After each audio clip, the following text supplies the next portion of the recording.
जय श्री कृष्णा, राधे राधे। तो फ्रेंड्स, कैसे हैं आप सब? आई होप बाल गोपाल की कृपा से सभी स्वस्थ और मस्त होंगे। तो फ्रेंड्स, हमारे चैनल में आप सभी का स्वागत है।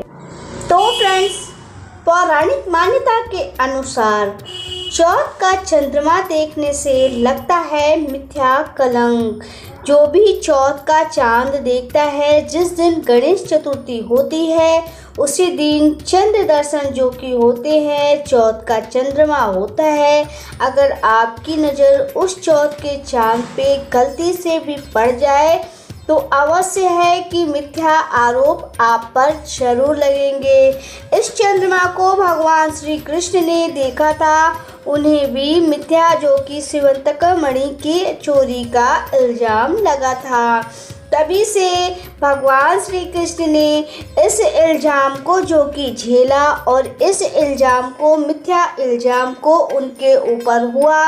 उन्होंने कलयुग में रहने वाले प्राणियों के लिए एक कथा जो कि बनाई कि ये कथा सुनने से शिवंतक मणि अगर आप चंद्रमा गलती से देख लेते हैं तो आपको जो कि वो मिथ्या आरोप जो आपके ऊपर लगे हैं, उस आरोपों से मुक्ति मिल जाती है।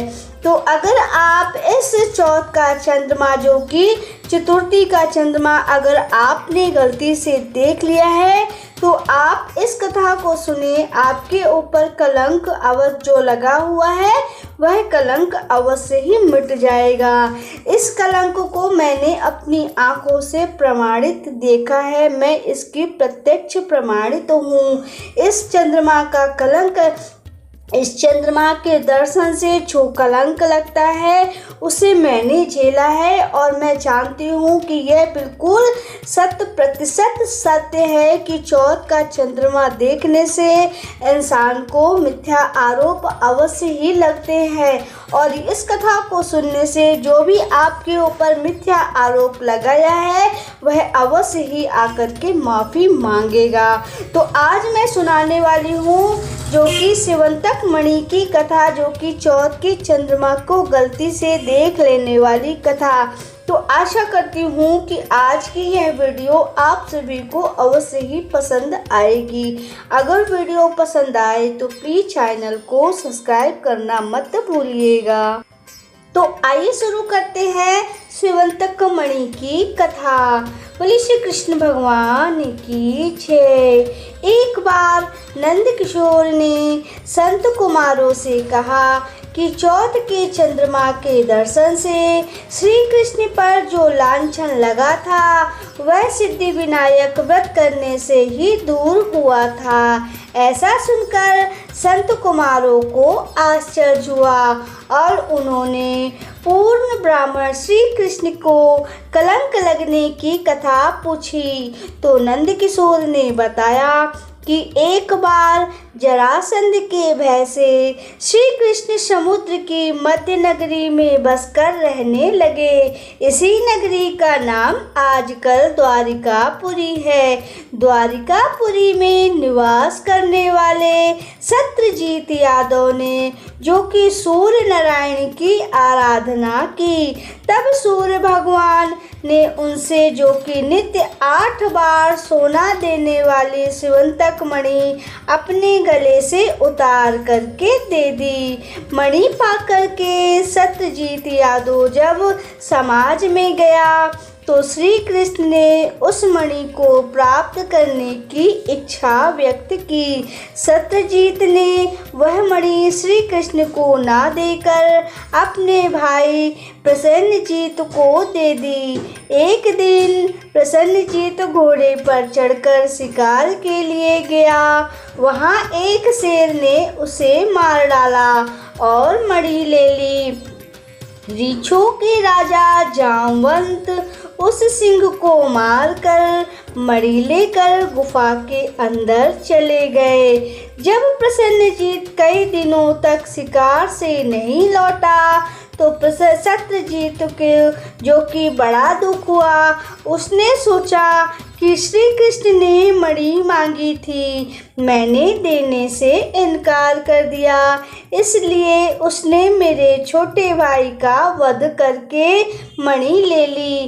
किसी प्रकार यह जानकारी जुटाए उसने प्रचार कर दिया। यह बात जब श्री कृष्ण जी को पता चली कि प्रसन्नजीत को मारकर स्यवंतक मणि छीन ली है, इस लोक निंदा के निवारण के लिए श्री कृष्ण बहुत जो कि 7 लोगों को साथ लेकर प्रसन्नजीत को वन में ढूंढने के लिए निकल गए।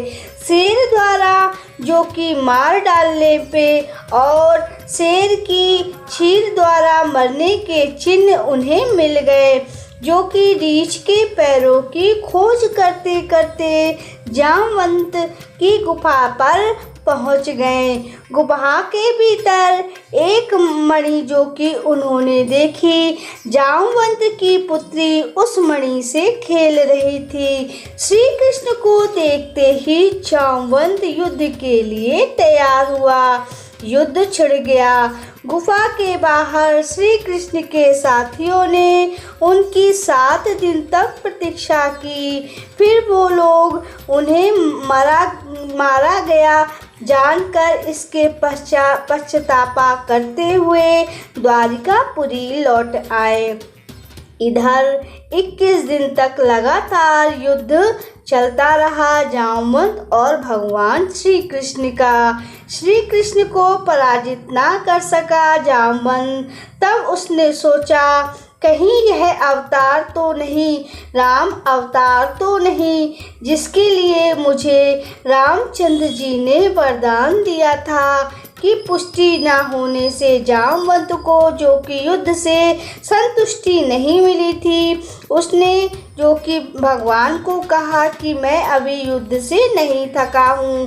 तभी प्रभु श्री रामचंद्र जी ने जामवंत को कहा था कि मैं द्वापर युग में आऊँगा और तुमसे युद्ध करूँगा। तभी जब जामवंत को पता चला कि श्री कृष्ण हैं, तो उसने भगवान श्री कृष्ण के चरणों में अपना सर रख दिया और मणि के साथ जो कि अपनी पुत्री जामवंती का विवाह श्री कृष्ण से कर दिया। श्री कृष्ण जब मणि लेकर वापस आए तो सत्यजीत ने अपने किए पर बहुत ही लज्जित हुआ। इस लज्जा से मुक्त होने के लिए उसने अपनी पुत्री का विवाह श्री कृष्ण के साथ कर दिया। कुछ समय के बाद श्री कृष्ण जो कि काम से इंद्रप्रस्थ चले गए। तब वह अक्रूर था और ऋषि वर्मा राय के जो कि संतवद यादव के सत्यजीत को मारकर मणि अपने कब्जे में ले ली। सत्यजीत के मौत की समाचार जब श्री कृष्ण को मिली तो तत्काल द्वारिका पहुँचे और उन्होंने जो कि सत्यवंध को मारकर मणि छीनने के लिए जो कि तैयार हो गए। इस कार्य की सहायता के लिए बलराम भी तैयार थे। यहाँ जानकर जो कि संतवद में मणि अक्रूर को दे दी और स्वयं भाग निकला। श्री कृष्ण ने उसका पीछा करके उसे मार डाला, पर मणि उसे नहीं मिल पाई। बलराम भी वहां पहुंचे और श्री कृष्ण ने उन्हें बताया कि मणि इसके पास नहीं है।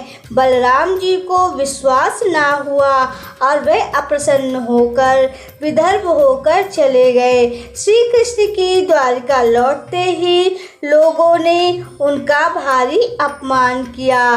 तत्काल यह समाचार फैल गया कि स्यवंतक मणि को लोभ में श्री कृष्ण ने अपने भाई का भी त्याग कर दिया। श्री कृष्ण इस अकारण प्राप्त अपमान के शोक में डूबे थे कि इसकी साहस वह नारद जी आ गए और उन्होंने श्री कृष्ण को बताया कि आपने भाद्रपद माह के शुक्ल पक्ष की चतुर्थी का चंद्रमा का दर्शन किया है, इसलिए आपको यह मिथ्या आरोप लगा है। श्री कृष्ण ने पूछा, चौथ के चंद्रमा को ऐसा क्या हो गया जिसके कारण उसके दर्शन मात्र से मनुष्य कलंकित होता है? तब नारद जी ने बोला, एक बार ब्रह्मा जी ने चतुर्थी के दिन गणेश जी का व्रत किया था। गणेश जी प्रकट न होकर वह वर मांगने को कहा। उन्होंने मांगा कि मुझे संतुष्टि की रचना के लिए मोह न हो। गणेश जी ने जो ही तथास्तु कहकर चलने लगे, तब उन्हें विचित्र व्यक्तित्व को देखकर चंद्रमा ने उपहास किया। इस कारण गणेश जी ने रुष्ट होकर चंद्रमा को श्राप दे दिया, आज से कोई तुम्हारे मुख नहीं देखेगा, अगर देख लिया तो उसे जो कि कलंकित होना पड़ेगा। शाप को देकर के गणेश जी अपने लोक को चले गए और चंद्रमा जो कि मानसरोवर में जो कि दुखी होकर छिप गया। चंद्रमा ने बिना कारण प्राणियों को बड़ा कष्ट हुआ। उन्हें जानकर, कष्ट को देखकर ब्रह्मा जी की आज्ञा से सारे देवता ने व्रत करके प्रसन्न होकर के गणेश जी को वरदान दिया। अब चंद्रमा जो कि शाप से मुक्त हो तो जाएगा, पर भाद्रपद माह के शुक्ल पक्ष को जो भी यह चंद्रमा के दर्शन करेगा, उसे जो कि चोरी का झूठा लांछन जरूर लगेगा, किंतु जो मनुष्य प्रत्यक्ष द्वितीय के दर्शन करता रहेगा, इस वह लांछन से बच जाएगा। इस चतुर्थी को सिद्धि विनायक का व्रत करने से सारे दोषों से छुटकारा पाएगा। यह सुनकर देवता अपने अपने स्थान को चले गए। इस प्रकार भाद्रपद माह के शुक्ल को जो कि चंद्रमा के दर्शन करता है, वह अपने आप ही उसे कलंक लगता है। तब श्री कृष्ण ने इस कलंक से मुक्त होने के लिए यह व्रत किया और कुरुक्षेत्र में युद्ध में युधिष्ठिर ने भगवान श्री कृष्ण से पूछा, भगवान, मनुष्य को जो कि मनोकामना सिद्धि से कौन सा उपाय है? किस प्रकार मनुष्य जो कि धन, पुत्र और सौभाग्य तथा विजय प्राप्त कर सकता है? यह सुनकर श्री कृष्ण ने उत्तर दिया, यदि तुम पार्वती पुत्र श्री गणेश की विधि पूर्वक पूजन करो तो निश्चित ही तुम्हें सब कुछ प्राप्त हो जाएगा। तब श्री कृष्ण की आज्ञा से युधिष्ठिर ने गणेश चतुर्थी का व्रत किया और महाभारत का युद्ध जीत लिया। तो फ्रेंड्स, यह थी आज जो कि चौथ का चंद्रमा जो कि देखता है, चतुर्थी का चांद जो भी देखता है, उस व्यक्ति को मिथ्या आरोप अवश्य ही लगता है। तो आशा करती हूँ कि आज की कथा आप सभी को अवश्य ही पसंद आई होगी। अगर कथा पसंद आई तो प्लीज़ चैनल को सब्सक्राइब कीजिएगा। अगर आप यूट्यूब में देख रहे हैं और आप फेसबुक में देख रहे हैं तो प्लीज़ पेज को फॉलो कर लीजिएगा। लाइक, कमेंट और शेयर भी कीजिएगा। नोटिफिकेशन जरूर ऑन कीजिएगा। अपना बहुत ख्याल रखिएगा। हम फिर से मिलेंगे एक नए वीडियो और एक नई जानकारी के साथ। तब तक के लिए जय श्री कृष्णा, राधे राधे।